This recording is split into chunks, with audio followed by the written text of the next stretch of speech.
Di Desa Tanjung Kemala, Kabupaten Oku Timur, ada usaha kerajinan rotan. Rotan dibuat menjadi seperti kursi, meja, tudung saji, dan benda lainnya. Benda ini mempunyai nilai jual seperti satu set kursi dibanderol mulai dari harga 800.000 hingga mencapai jutaan rupiah satu setnya.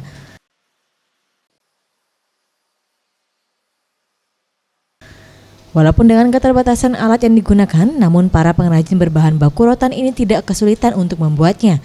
Dan hasil karyanya pun banyak diminati oleh pembeli, terutama kursi tamu dan kursi santai yang banyak diminati oleh pembeli.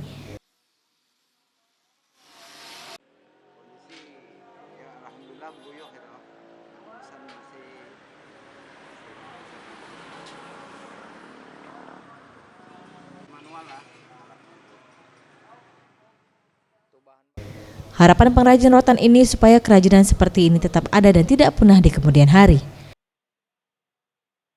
Imam Tasrul, Sriwijaya TV.